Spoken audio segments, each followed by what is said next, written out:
बड़ा जलसा मुनक्किद हुआ। PDP की सरबराह महबूबा मुफ्ती ने शिरकत की। उन्होंने बेरवा के उम्मीदवार गुलाम अहमद खान के हक में वोट देने की लोगों से अपील की। बड़ी तादाद में लोगों ने महबूबा मुफ्ती का वालिहाना इस्तकबाल किया। मुफ्ती ने नेशनल कॉन्फ्रेंस को शदीद तनकीद का निशाना बनाते हुए कहा कि उन्होंने हमेशा धोखे की सियासत की।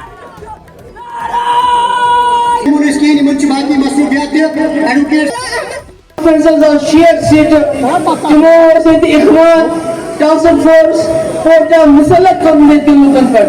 क्रैक डाउन में जैसा गाड़ियां उसको बना नियरों के मगर मुफ्ती साहब उनका टाइम जरूर मजा आता मगर सारी सब ये नौजवान ये मंचल भी ऐसे वानुन अगर ये दीरू इलाके में आके दुकान है ऐसे कई पे वो तकलीफ के लाइन ला गई कहीं वो ना सोडा इन खाते बेकिन सो खराब सोडा बेकिन ड्रॉप कितना ये फर्स्ट जैसे शटल ड्राइव बंद है भी नहीं खुदा है सब मगर मुफ्ती साहब क्या कर 1927 में नेशनल कॉन्फ्रेंस फॉर फैसले अच्छी मुस्लिम मेजॉरिटी स्टेट मगर इसके हिंदुस्तान से क्या है ये क्या सोच अवामी राज ऐसे में करो शख्सी राज खत्म आज तो बरजान को अगर शख्सी राज खत्म गए